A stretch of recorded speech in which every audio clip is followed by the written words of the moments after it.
Baik, hari ini saya akan coba menjelaskan materi mengenai menulis laporan hasil observasi.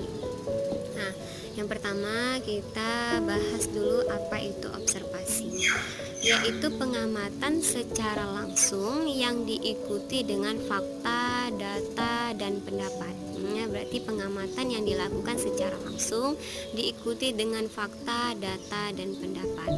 Tujuan dari observasi itu yaitu memberi pengetahuan lebih kepada pembaca ataupun pendengar, ya, memberi pengetahuan lebih kepada pembaca ataupun pendengar.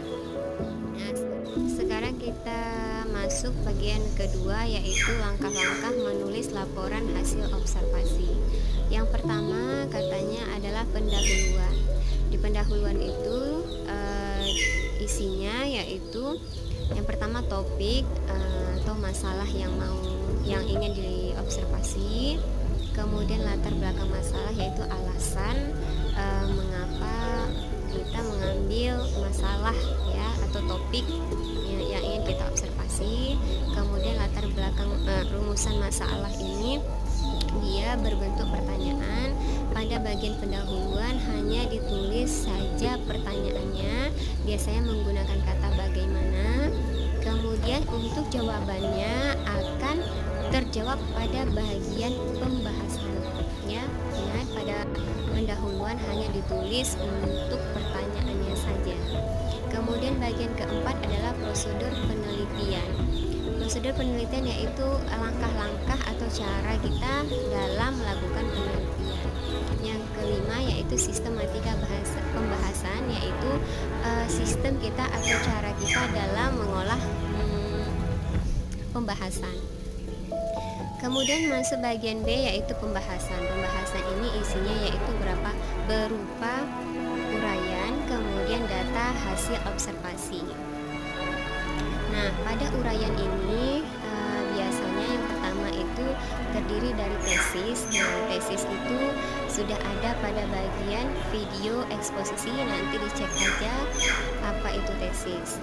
Nah, kemudian juga bagian dari uraian ini juga bisa berupa gagasan utama dan kaidah-kaidah kebahasaan atau kebahasaan yang digunakan dalam observasi. Semuanya itu berada pada bagian uraian. Nah, kemudian bagian pembahasan yang kedua yaitu data hasil observasi. Inilah hasil observasi kita. Bisa ditulis dalam bentuk tabel, grafik, atau juga diagram. Yang terakhir adalah simpulan, yaitu dia menyimpulkan bahagian pembahasan. Ini disimpulkan bahagian pembahasan, kemudian ditambahi dengan saran. Sekarang kita masuk bagian ketiga, yaitu unsur kebahasaan dalam menulis laporan observasi.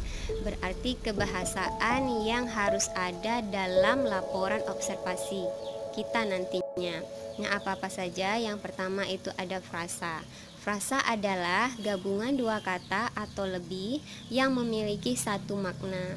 Nah, di sini yang dipakai pada penulisan laporan hasil observasi hanya menggunakan frasa nomina dan frasa verba. Nah, langsung contohnya. Contoh frasa nomina misalnya rumah sakit. Ingat ya, frasa itu adalah gabungan dua kata yang memiliki atau lebih yang memiliki satu makna.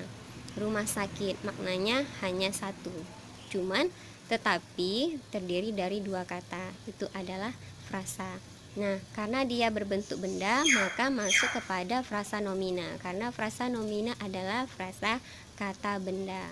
Sekarang kita masuk contoh frasa verba, yaitu frasa kata kerja. Contohnya sedang membaca, berjalan cepat, pulang pergi, dan lain-lain.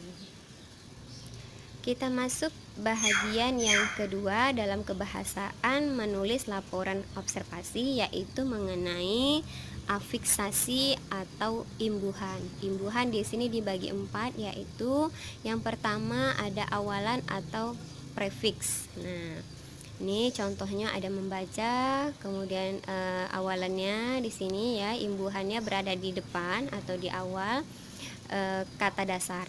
Kemudian sisipan yaitu atau infiks imbuhannya berada di tengah atau disisip antara disisip di bagian kata dasar ini juga ya. Nah, kalau di akhiran atau sufiks yaitu imbuhan yang terletak di bagian akhir kata dasar.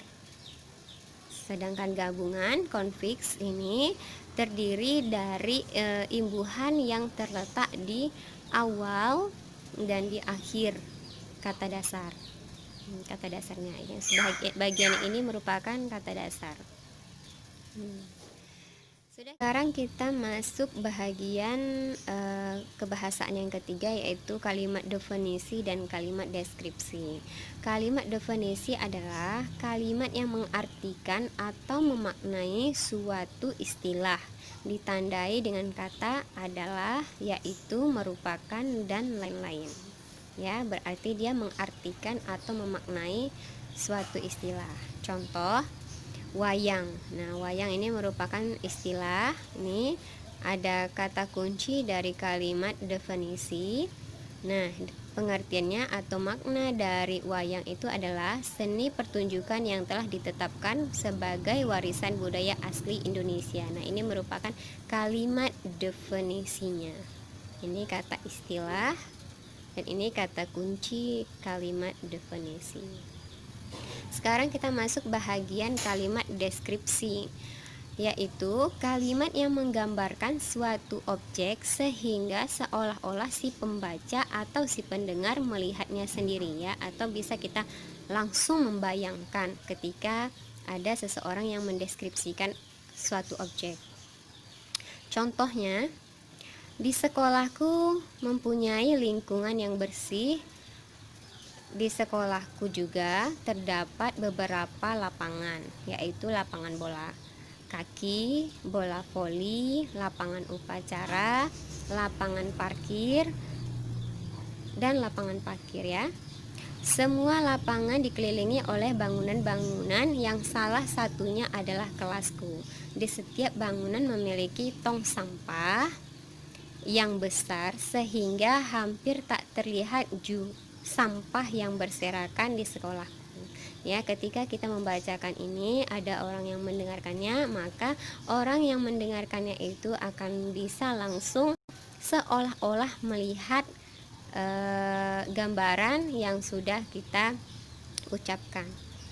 Nah, yang terakhir kebahasaan pada observasi, ya, dalam kita menulis laporan hasil observasi itu adalah kalimat simpleks dan kalimat kompleks. Di sini untuk bahagian ini saya tidak menjelaskan karena ini juga sudah ada pada video-video saya yang lain. Jadi untuk mengetahui ini silahkan cek pada video-video yang lain. Demikianlah yang bisa saya jelaskan untuk menulis laporan hasil observasi. Mudah-mudahan dapat dipahami dan sampai jumpa pada video-video berikutnya.